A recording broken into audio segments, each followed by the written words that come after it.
명절 연휴 가운데 있는데 또 이렇게 나오셔서 예배드리는 여러분들 모습 뵈니까 너무나 아름답습니다. 그래서 이렇게 함께 예배드릴 수 있게 해주신 것도 하나님의 은혜가 아닐까 또 이렇게 생각을 해봅니다. 여러분, 우리는 주일 예배 시간에 이 마태복음을 살피는데 특별히 마태복음에서는 이 예수님이 새로운 나라, 새 이스라엘, 또 하나님 나라가 이미 임했다라는 것을 굉장히 강조하시고 하나님 나라의 왕으로서 오심을 강조하고 있습니다. 뿐만 아니라 예수님은 하나님이셔서 신적인 모습들도 많이 나타내게 되지요. 산상수훈이 5장부터 7장까지 나오는데 여러분, 그 산상수훈을 예수님이 왜 산에 가서 말씀하셨을까요?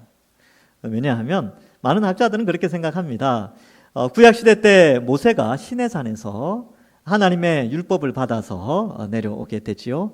이제 신약시대에는 예수님께서 산에서 율법을 새롭게 해석해 주셨습니다. 그래서 하나님 사랑, 이웃 사랑에 대한 올바른 율법을 설명해 주시면서 그 장면을 통하여 이 1차 독자들, 오고 오는 세대들이 예수님을 통하여 새 이스라엘이 형성되어지고 그 율법이 새롭게 제대로 해석되어져서 12제자들을 중심으로 해서 새로운 이스라엘이 형성되는구나 라는 것을 깨닫도록 산상수훈을 허락해 주신 것으로 이해하고 있습니다.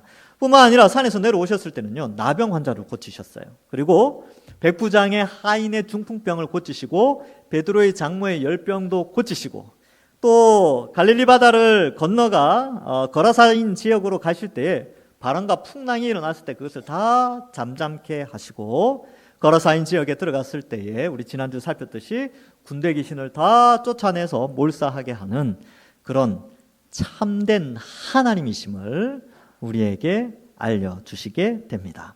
여러분, 이 9장에 와서도 여전히 예수님은 누구이신가를 우리에게 가르쳐주고 있으며 세상 사람들이 이해하는 예수님의 개념과 성경을 통해서 우리가 어떻게 예수님을 이해해야 되는가에 대해서 우리에게 말씀해주고 있습니다.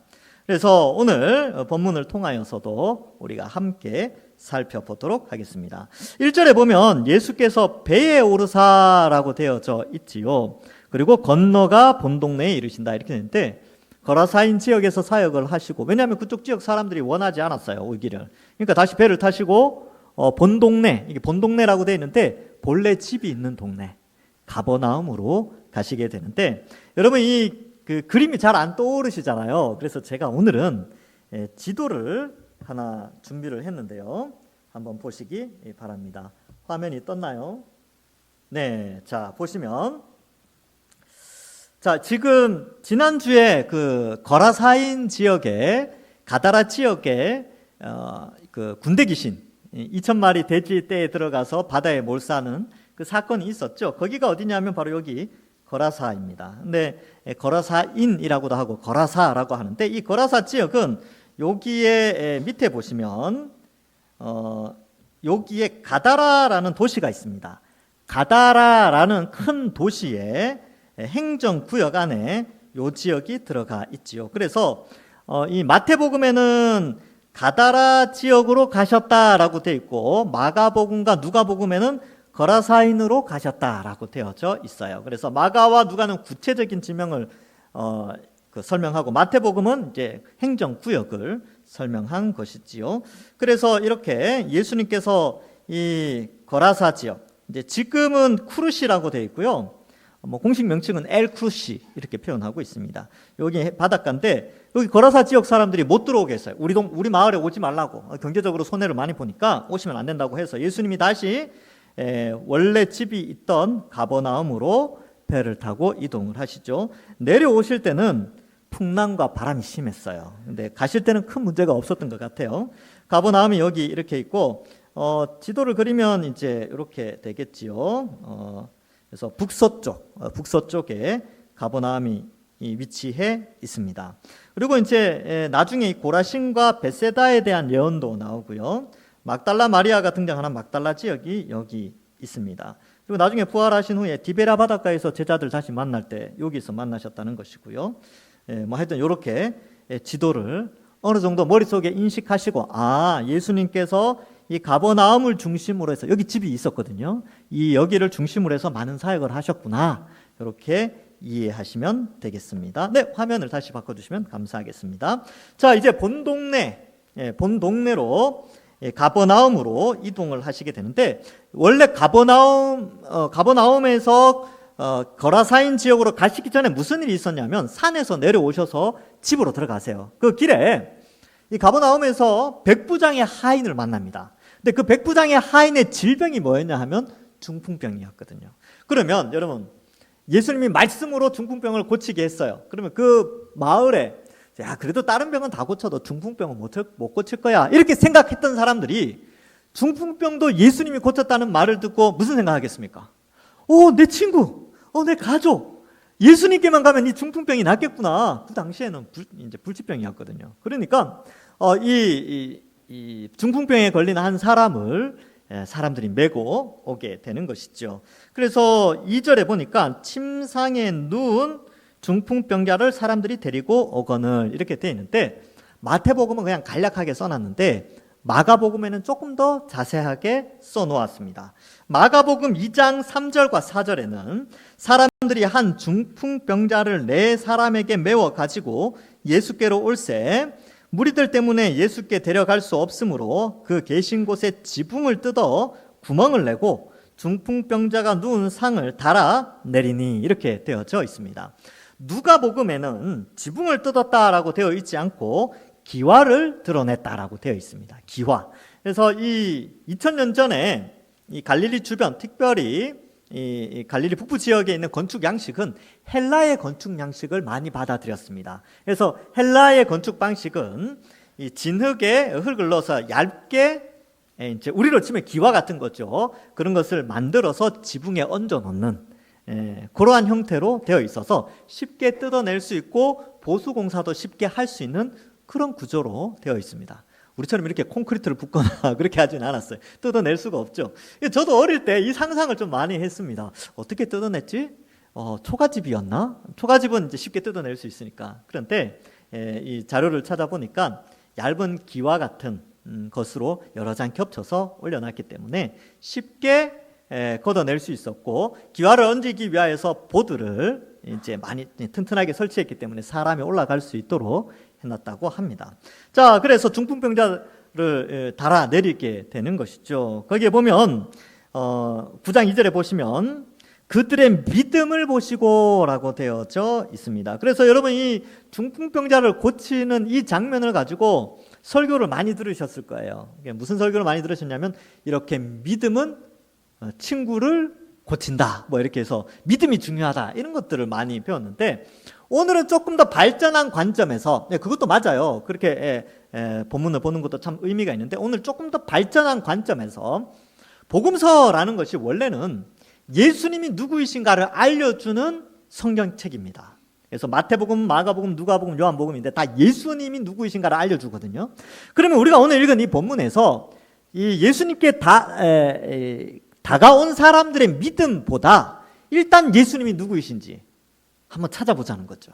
그리고 특별히 여기에는 예수님이 하나님 되심, 예수님의 신성을 강조하고 있는데, 그 부분을 한번 찾아보자는 거죠. 여러분들 그 숨은 그림 찾기 해보신 적 있습니까? 재밌어요. 그래서 이렇게 보면 동그라미 치면서 막 찾는데 결정적으로 하나를 찾기가 힘들어요. 그런 경험 있으시죠? 와, 이거 진짜 어렵다. 다 찾으면 어떻게 됩니까? 성취감이 있고 막 별거 아닌데 막 자랑하고 그러지 않습니까? 근데 오늘 본문에서 예수님의 하나님 되심을 4가지로 설명하는데, 우리가 함께 숨은 그림 찾듯이 이 부분은 예수님의 하나님 되심을 설명하는 것이다 라고 하면서 찾아보는 시간을 가지겠습니다. 2절에 보시면 중풍병자에게 이르시되 작은 자야 안심하라, 내 죄사함을 받았느니라, 이렇게 말씀합니다. 여러분, 죄 사하는 능력은 하나님밖에 없지요. 그래서 첫 번째, 예수님의 신성, 예수님이 하나님 되심의 첫 번째 숨은 그림 찾기, 그렇게 숨어 있지는 않아요. 죄를 사하시는 능력의 하나님이시다, 이것을 말해주고 있습니다. 그러면 여러분, 죄를 사한다는 원리가 중요해요. 오늘 요걸 좀 공부해 볼 텐데, 왜 이 죄는 하나님밖에 사해 줄 수밖에 없느냐 하면, 이 죄로 말미암아 지옥에 가는 형벌은 그 죄가 누구에게 죄를 지었느냐가 중요해요. 그래서 이 죄의 가해자가 누구며 피해자가 누구인지를 우리가 알아야 됩니다. 그러면 지옥에 가게 되는 형벌, 죽음에 이르는 형벌은 그 형벌에 해당되는 죄를 누구에게 지었느냐, 이게 아주 중요한 거예요. 누구에게 졌냐면 하나님께 진 거죠. 그러니까 하나님께 지은 죄 때문에 육체가 죽고 영원히 지옥에 가서 영원한 고통을 당하는 형벌을 받게 되는 것이죠. 그러면 자 보세요. 이게 일반적인 원리도 똑같아요. 죄를 용서할 수 있는 자격은요, 피해자가 가해자를 용서할 때만 죄가 용서됩니다. 맞죠? 자, 누군가가 저를 막 두들겨 팼어요. 뭐 그런 적은 없습니다, 이때까지. 제가 뭐 맞고 자라지는 않았죠. 예. 근데 뭐 집단으로 저를 때린 사람도 없고, 그런데 예를 든 거예요. 조금 자극적이긴 하지만 한 세 사람 정도가 저한테 와서 저를 막 때렸어요. 그런데 지나가던 뭐 교장 선생님이 딱 보시면서 야야야, 저보고 야, 이 사람들 이제 내가 용서해 주면 되니까 너 이제 죄 없어. 너도 죄 용서함 받았다고 생각하고 가, 지나가. 이렇게 할 수 있습니까, 없습니까? 없죠. 지나가는 사람은, 제3자는 그 죄 자체를 용서할 자격이 없어요. 그렇죠? 누구만 용서할 수 있냐면 저만, 피해자인 저만 용서해 줄 수 있죠. 마찬가지로 인간이 하나님께 지은 죄가 뭐냐면 에덴 동산에서 하나님이 온 우주의 왕이시고 주인이시며 창조주이시지요. 그리고 인간은 그 하나님께 영광 돌리고 그의 백성으로서 복을 누리면 됐어요. 근데 아담과 하와가 하나님께 반역을 하죠. 선악과를 먹을 때에 하나님처럼 되려고 반역죄, 역적의 죄를 짓게 됩니다. 그러면 그 역적죄는요, 누가 용서해 줘야 하냐면 바로 왕만이 용서해 줄 수 있는 것입니다. 인간끼리 야, 내가 너 용서해 줄 테니까 너 이제 하나님께 지은 죄 없다고 해, 이렇게 할 수 있어요, 없어요? 없어요. 그래서 아까 예를 들어서 아까 세 사람이 저를 때렸어요. 근데 자기들끼리 야야야, 우리가 이제 우리가 때렸는데 우리가 잘못한 것 같으니까 야, 우리 사탕 하나 사가지고 사탕 하나 주면 죄 용서 받을 거야. 그래서 편의점 가서 사탕 하나, 추파춥스 하나 딱 들고 왔어요. 저한테 사탕 하나 주면서 자, 나 사탕 줬으니까 이제 죄 용서함 받는 거야 하고 갔다면 그게 죄 용서함이 됩니까, 안 됩니까? 안 되죠. 여러분, 인간이 그만큼 어리석은 거예요. 많은 사람들이 하나님을 거부하고 하나님을 믿지 않고 하나님의 통치를 믿지 않음에도 자기들끼리 무슨 생각하냐면 야, 착한 일 몇 개 하면 천국 가, 괜찮아. 야, 우리끼리 이렇게 이런 종교를 만들어내서 이런 신앙을 만들어내서 우리끼리 이렇게 정성을 들이면 우리 다 천국 좋은 데 가, 이렇게 자기들끼리 생각한 거예요. 그래서 종교를 만들어내고 윤리를 만들어내고 더 이상 하나님 없이 우리는 천국 갈 수 있다라고 생각하는 게, 이렇게 사고하는 방식이 아까 말씀드렸던 사탕 하나 주면 해결된다라고 생각하는 거랑 똑같다는 거예요. 죄 용서에 대한 문제는 철저하게 피해자 입장에서 그것을 접근해야 되지, 가해자들끼리 이렇게 하면 피해자가 죄 용서할 거야, 이렇게 생각하면 의미가 없다는 겁니다. 마찬가지로 죄 용서는 하나님만이 하실 수 있는 거죠. 그러니까 우리가 지은 죄는 하나님께 지은 죄입니다. 그러니까 하나님만이 용서할 수가 있지요. 그런데 예수님이 딱 등장하셔서 뭐라고 이야기하냐면 네가 죄 용서함을 받았다 라는 이 표현이 뭘 의미하느냐 하면 예수님은 바로 하나님이시다. 인간이 지은 죄의 피해자로서 그 인간을 용서하시는 하나님이시라는 것을 이 본문에서 나타내고 있는 겁니다. 그래서 죄 용서함을 받았다라고 하니까 3절에 보니까 어떤 서기관들이 속으로 이르되 이 사람이 신성을 모독하도다, 이렇게 표현하죠. 왜 그러냐면 이 서기관만 그렇게 서기관 한 사람만 표현한 게 아니라 여기 서기관들이라고 되어 있습니다. 마가복음, 누가복음에 보면 예수님이 집에 들어가셨는데 사람들이 막 인산이래로 가득 몰려들었죠. 그러니까 중풍병자를 데리고 왔는데 들어갈 수가 없는 거예요, 입구로. 그래서 지붕으로 올라가게 되거든요. 수많은 사람 가운데 서기관들이 곳곳에 있었어요. 근데 그 서기관들이 다 마음속에 뭐라고 생각했냐면 야, 신성모독이다. 죄는 하나님만 용서할 수 있는데 저 예수라는 사람이 죄 용서한다고 속으로 생각했어, 속으로. 겉으로 표현하면 사람들이 싫어할까 봐 속으로 막 그렇게 생각한 것이죠. 그래서 이러한 표현을 나타내고 있는데, 그런데 여기서 원리가 또 하나 있지요. 여러분, 예수님을 통해서 죄사함이 일어난다는 사실도 우리에게 알려주고 있습니다. 첫 번째는 예수님이 하나님이시기 때문에 죄를 용서해 주신 거고요.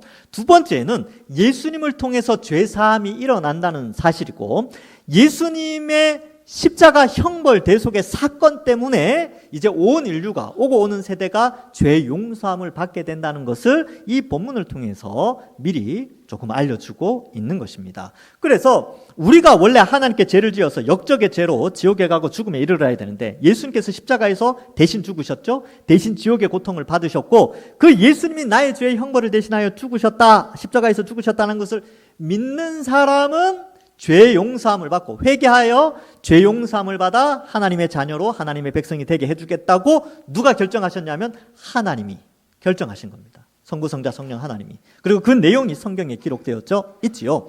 그렇다면 여기서 또 하나 원리는, 죄사함의 원리는요, 피해자가 제시한 조건을 만족해야만 합니다. 제가 아까 두들겨 맞았잖아요. 제가 이제 용서하는 방법. 야, 한 사람 한 사람씩 반성문 100장 써오고 내 앞에서 무릎 꿇고 잘못했다 그러면 내가 용서해 줄게. 그 조건이 갖추어지면 어떻게 돼요? 용서하게 되는 거죠. 네, 진짜 용서해 줄게 하고 다 잊어준다는 거죠. 하나님이 우리에게 죄 용서함을 허락하시는 조건이 뭐냐 하면, 예수 그리스도의 형벌 대속의 십자가 복음을 듣고 믿어 하나님 앞에 회개하고 하나님의 자녀로 살아가는 것이 바로 죄 사함의 조건이 되어지는 겁니다. 이 조건 외에는 그 어떤 것도 없어요. 여기에 플러스 해도 안 되고요, 마이너스 해도 안 되는 거예요. 이단들은 여기다 뭐 플러스를 많이 하죠. 빼기도 하고 그렇습니다. 그러나 하나님은 우리에게 오직 예수 그리스도의 십자가 외에는 다른 죄 사함의 방법이 없다는 것을 성경에서 명확하게 말씀하시기 때문에 이 규칙을 지켜야 죄 용서를 받고 구원받을 수가 있는 것입니다. 그러니까 다른 것들, 다른 데 눈 돌리시면 안 돼요. 착한 일 하면 구원받겠지. 아니요.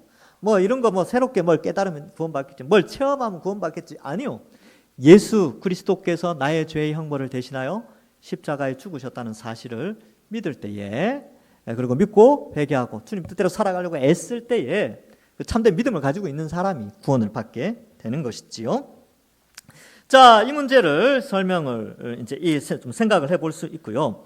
그래서 예수님께서 이제 4절에 보면, 예수께서 그 생각을 하시고 이르시되 너희가 어찌하여 마음에 악한 생각을 하느냐, 이렇게 말씀하죠. 두 번째 신성이 여기서 나타납니다. 여러분, 사람 마음을 사람이 알 수 있습니까? 없습니까? 몰라요. 예. 여러분들 자식들 마음 아십니까? 자녀들은 부모 마음을 알아요? 모르죠. 저 좋습니다. 촌수가 없다라고 하는 부부, 뭐 30년, 40년, 50년 사신 분들인데 남편의 마음, 아내의 마음 다 아십니까? 모르시죠. 안다라고 이제 아는 척 하지만 사실은 잘 몰라요. 저도 마찬가지입니다. 뭘 이렇게 쭉 설명해, 알았지 하는데 사실 몰랐는데 아는 척 하는 거죠. 하고 넘어가는 거예요. 근데 그 마음을 다 사실은 몰라요. 사람 마음을 모릅니다. 저희 집사람도 제 마음을 다 모르겠지요. 여러분들도 마찬가지입니다. 사람 마음은 몰라요. 그래서 우리 지혜의 조상들이 그런 속담도 있지요. 10길 물속은 알아도 한 길 사람 속은 모른다, 알지 못한다, 이런 말이 있습니다. 그럼 누구만 아느냐? 제 마음을 누구만 알고 여러분들의 마음을 누구만 아느냐 하면 하나님만이 아십니다. 근데 오늘 이 장면에서 예수님이요, 이 서기관들의 마음을 다 알고 계시는 거죠. 그 악한 생각을 아는 거죠. 왜 악한 생각이냐면 예수님을 하나님으로 인정하지 않기 때문에 그렇습니다. 여러분, 이 세상에 수많은 사람들이, 착한 사람들 많죠. 야, 저 사람은 예수 안 믿어도 천국 갈 것 같은 그런 사람들, 착해 보이는 사람들. 근데 그들의 생각이 왜 악하냐 하면 그들은 예수님을 하나님으로 믿지 않기 때문에 그렇습니다. 그래서 오늘 이 구절에서 보여주는 것은 예수님을 하나님으로 믿지 않는 모든 생각은 악하다라는 것을 우리에게 또한 알려주고 있습니다. 그래서 세상 사람들이 예수님 안 믿지만 하나님의 눈에는 다 죄인인 이유가 거기에 있어요. 그래서 예수님도 악한 생각을 하느냐, 이렇게 말씀하고 있습니다. 자, 그러면 여기서 또 생각해 볼 수 있는 게, 여러분, 우리의 마음은 하나님만 아세요. 그리고 남들이 몰라주는 거 있잖아요. 주를 위해서 헌신하고 수고하고 봉사하고 막 그런데 아무도 몰라줘. 좀 알아주면 격려도 되고 힘도 나는데 아무도 몰라주고 오히려 막 흠을 찾아내서 이런 욕도 하고 막 그러면 속상하지요. 내 마음을 아무도 몰라주니까. 그런데 하나님이 알아주십니다. 우리 속에 있는 성령께서 또 하나님 성부 하나님과 보좌 우편에 계신 예수님께서 그 마음 다 알아주십니다. 그러니까 낙심하지 않는 거예요. 선을 행해도 낙심하지 않는 이유가 우리의 선한 동기와 우리의 마음을 하나님이 다 알고 계시기 때문에 우리는 낙심하지 않습니다. 또 반대로 하나님이 우리의 마음을 다 아시기 때문에 우리는 죄를 지을 수가 없죠. 악한 생각, 미워하는 마음, 또 이런 것도 있어요. 아이, 여기에는 하나님이 안 계시겠지 라고 하는 생각들. 아니요, 하나님이 다 보고 계십니다.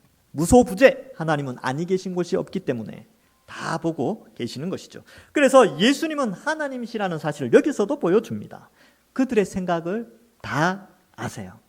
신성을 모독한다고 생각한 그들이 신성을 모독하고 있죠. 예수님을 모독하고 있는 것입니다. 하나님을 피조물인 사람과 같이 생각했다는 것이지요. 그래서 이러한 말씀을 하게 되고, 우리도 역시 여러분 이 하나님 우리 모든 걸 다 아신다는 사실을 알고 때로는 인생 살아가시면서 믿음 생활하기 힘들죠. 그러나 하나님 다 아시니까, 그리고 다 아시고 하늘의 상급으로 다 채워주신다는 사실을 알고 낙심도 하지 마시고, 또 하나님 어디든지 계시니까 죄 짓는 일에 또 나서지 마시고 하나님 앞에 영광 돌리며 사시면 되는 것입니다. 자, 그래서 이제 그 생각을 하시고 이런 말씀을 하시죠. 9장 5절에 이런 말씀을 하십니다. 내 죄 사함을 받았느니라 하는 말과 일어나 걸어가라 하는 말 중에 어느 것이 쉽겠느냐라고 서기관들에게 질문을 하시는 것이죠. 자, 두 가지를 놓고 난이도를 테스트하는 거예요. 자, 너희들 잘 봐. 어느 게 더 난이도가 높은지 생각해 볼까? 자, 첫 번째, 죄사함을 받았다라고 하는 말. 그런데 중풍병자에게 일어나서 내 침상을 가지고 가라라고 하는 말, 어느 게 더 어려울까? 혹은 어느 게 더 쉬울까? 난이도로 봤을 때에 죄사함을 받았느니라 라는 말은 할 수 있지만 증명할 수가 없죠. 그거 어떻게 증명합니까? 죄사함 받았는지 안 받았는지, 죄사함을 받는 순간 머리에서 빛이 나거나 공중에서 폭죽이 터집니까? 아니면 하늘에서 음성이 내려집니까? 그런 증거가 없어요. 그냥 말만 하면 그냥 끝나는 거죠. 근데 일어나 침상을 들고 걸어가라, 일어나 걸어가라 라고 하는 것은 실제로 일어나야 됩니다. 난이도 측면에서, 인간의 기준으로 봤을 때 난이도 측면에서는 두 번째, 즉 중풍병자가 일어나서 침상 들고 가는 게 이게 난이도가 훨씬 높은 거죠. 그러면 자, 훨씬 높은 난이도가 성취되었다면 쉽다고 생각한 그것은 훨씬 더 가능하겠죠. 그것이 더 쉽게 이루어진 것으로 여겨지는 거예요. 그러니까 훨씬 힘든 일이 이루어졌기 때문에 쉬운 일은 당연히 가능하다라는 것을 보여줍니다. 그래서 예수님께서 침상을 들고 일어나 걸어가는 장면을 통하여서 앞서 말한 네 죄사함을 받았느니라 하는 말이 이미 성취되었다는 것을, 그 기적을, 더 어려운 기적을 통하여서 그 앞에 선포된 죄사함을 받았다라는 것이 증명되어진다는 것입니다. 이것은 신명기 18장 22절에 나오는 말씀을 좀 역설적으로 이해할 수 있습니다. 신명기 18장 22절에 만일 선지자가 있어 여호와의 이름으로 말한 일에 증언도 없고 성취함도 없으면 이는 여호와께서 말씀하신 것이 아니요 그 선지자가 제 마음대로 한 말이니 너는 그를 두려워하지 말지니라. 바꾸어 말하면 메시지가 선포되어졌는데 증언도 있고 성취함이 있으면 그는 참된 선지자라는 것을 의미한다. 예수님은 선포해놓고 바로 병을 고쳐주시는 것이죠. 그래서 예수님의 전한 메시지가 참되다라는 것, 치유와 혹은 축기를 통하여서, 귀신을 쫓아냄을 통하여서 증명되어지게 됩니다. 자, 이제 6절 한번 볼까요? 앞에서 이제 신성을 두 가지로 설명했죠. 죄 사함의 능력, 그 다음에 두 번째로는 사람의 생각을 아심. 이 두 가지로 예수님이 지금 하나님이심을 나타내고 있어요. 이제 세 번째가 나옵니다. 6절에 보면 그러나 인자가 세상에서 죄를 사하는 권능이 있는 줄을 너희로 알게 하려 하노라. 여기에서 예수님은 자신을 인자 그리고 권능이라는 용어를 쓰고 있습니다. 보통 인자 그러면 사람의 아들 이런 뜻인데, 이제 보통 명사죠. 인자, 사람의 아들. 큰 의미는 그냥 사람의 아들이구나, 사람이구나 이런 뜻인데, 이것이 특정한 의미를 가진 단어일 때는 일반 명사라고 표현하지 않고 고유명사라고 표현을 합니다. 뭔가를 지칭한다는 거예요. 그러면 예수님이 여기서 말씀하신 인자가 권능, 인자와 권능이라는 용어를 쓴 것은 구약의 인자와 권능과 관련된 어떤 특정한 인물을 의미한다는 겁니다. 다니엘 7장 13절과 14절에 보면 이런 말씀이 나옵니다. 내가 또 밤 환상 중에 보니 인자 같은 이가 하늘 구름을 타고 와서 옛적부터 항상 계신 이에게 나아가 그 앞으로 인도되매 그에게 권세와 영광과 나라를 주고 모든 백성과 나라들과 다른 언어를 말하는 모든 자들이 그를 섬기게 하였으니 그의 권세는 소멸되지 아니하는 영원한 권세요 그의 나라는 멸망하지 아니할 것이니라. 이렇게 기록하고 있습니다. 지금 예수님이 다니엘 7장 13절 14절에 나온 이 인자, 그 인자가 바로 본인이다라는 것을 나타내고 있고, 이 다니엘 7장 13, 14절에는 권세라는 단어가 3번이나 반복됩니다.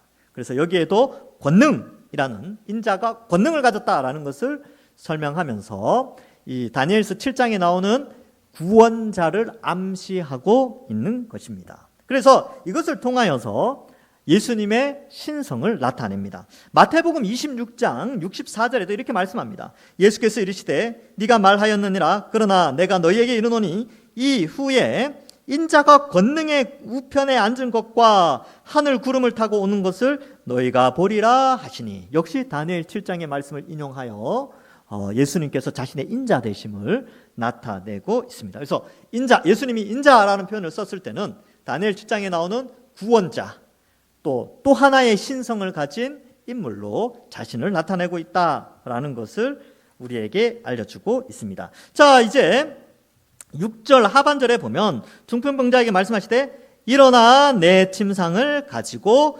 집으로 가라 라고 말씀하시죠. 일어나 침상을 가지고, 네 침상을 가지고 집으로 가라 이렇게 되어 있는데, 마가복음에는 곧이라는 단어가 등장하게 됩니다. 그래서 7절에 그가 일어나 집으로 돌아가거늘 되어 있는데, 그가 곧 일어나서 가버려요. 여러분, 보통 치유는요, 치료가 일어나면 회복되는 과정이라는 게 있습니다. 아무리 좋은 약을 먹고 수술을 잘해도, 병원에서 아무리 잘해도 회복 기간이라는 게 있어요. 그런데 예수님의 치유는 회복 기간이 없습니다.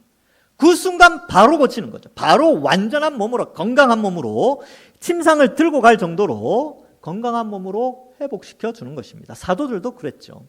그래서 이러한 것들을 생각하면서 우리는 이 예수님이 병을 치료할 때마다 생각해야 되는 게 있습니다. 예수님이 재림하시면 예수님을 믿는 모든 사람은 다 모든 질병에서 깨끗하여져서 영원히 죽지 아니할 부활의 몸으로 변화된다는 사실을 우리가 인식해야 되는 것이지요. 그러면 아프신 분들 있죠. 예. 그래서 약 드시는 분들 있죠. 뭐 약을 한 움큼씩 드시는 분들도 있어요. 예. 예수님 재림하시면 필요 없습니다. 그리고 무릎 관절염 이러신 분, 아프신 분들 있죠. 예, 예수님 재림하시면 영원히 새하지 않을 몸으로 회복됩니다. 그래서 이 장면들을 통해서 우리는 예수님의 재림을 소망하게 되고, 또 예수님이 우리의 설계자, 창조주라는 것을 또한 알게 되는 것입니다. 그래서 여기서 예수님의 네 번째 신성이 나타나게 됐죠. 인간을 완전하게 고치시는. 여기에서는 한 사람만 고쳤지만 재림하면요, 예수님을 믿는 모든 인류를 다 고치시고 영혼으로 있는 믿음의 선배들까지 다 완전한 부활의 몸을 가지고 이 땅에서 새하늘과 새 땅, 새롭게 변화된 지구에서 영원히 하나님 나라의 행복을 누리며 살게 되는 것입니다. 자, 그래서 이제 그가 일어나 집으로 돌아가죠. 그러니까 무리가 두려워하며 이 권능을 사람에게 주신 하나님께 영광을 돌리니라 이렇게 되어 있죠. 사람으로 오신 예수님께, 예수님을 보고, 무리가 다 예수님을 믿은 건 아니에요, 하나님으로. 그러나 그걸 보고 하나님께 영광을 돌렸다 이렇게 표현하죠. 우리는 이제 예수님이 하나님이심을 알지요. 그리고 예수님을 통하여 우리가 죄사함을 받고, 예수님을 통하여 이 세상이 예수님의 재림을 통하여 완전한 하나님 나라로 성취될 것을 믿고, 우리도 역시 이 본문을 통하여 예수님을 높이고 예수님을 찬양하며 예수님을 의지하며 살아가야 하는 것입니다. 말씀을 맺습니다. 여러분, 오늘 본문에서는 예수님의 신성을 다시 한번 강조하고 있습니다. 풍랑을 잠잠케 하시고, 모든 질병을 고치시고 풍랑을 잠잠케 하시고 귀신들을 쫓아낸 그 예수님은 바로 우리의 죄를 사하시는 하나님이시요, 또한 사람의 생각을 다 아시는 하나님이시며, 또한 인자로서 언젠가 다시 오셔서 하나님 나라를 완성하실 분이라는 것을 우리가 믿고, 또한 우리의 모든 질병도 역시 마지막 날에 완전한 부활의 건강한 몸으로 회복되고 영원히 사는 몸으로 회복된다는 사실을 알고, 이번 한 주간 세상 살아가시면서 예수님 믿는 것 때문에 때로는 힘들고 지친다 할지라도 낙심하지 않고, 곧 주님 빨리 오셔서 하나님 나라가 완성될 것을 기대하면서 여러분들에게 주어진 이 신앙 흔들리지 않고 이 세속 사회 속에서 신앙생활 잘하고, 아직도 예수님을 거부하고 하나님 거부하는 사람들에게 복음 전하면서 한 주간 살아가시는 우리 모든 주의 백성들 되시기를 주님의 이름으로 간절히 축원합니다. 기도하겠습니다. 하나님 감사합니다. 오늘 말씀을 통하여서 예수님이 바로 우리의 죄를 용서하시는, 예수 그리스도의 십자가를 통하여 우리 죄를 용서하시고 또 우리의 심령을 다 아시고 또 인자로서 다시 오실 것을 믿고, 또 다시 오셨을 때 모든 질병을 다 해결하시고 완전한 부활의 몸으로 변화시켜 주실 것을 믿으며 우리 믿음 생활하게 하시니 감사합니다. 이 예수님의 신성, 또 예수님의 사랑, 은혜를 생각하며 우리 한 주간 믿음으로 든든하게 살게 하시고 세상 가운데 당당하게 그리스도인임을 나타내고, 또 우리 주변에 예수님 믿지 않는 자들에게 복음을 전파하며 또 그리스도인으로서의 삶을 온전히 살아가는 저희들 다 되게 축복하여 주시옵소서. 이번 한 주간 예수님을 깊이 생각하며 기쁨으로 살아가는 우리 모든 주의 백성들 되기를 인도하여 주실 줄 믿사옵고 감사드렸고 예수님의 이름으로 기도하옵나이다. 아멘.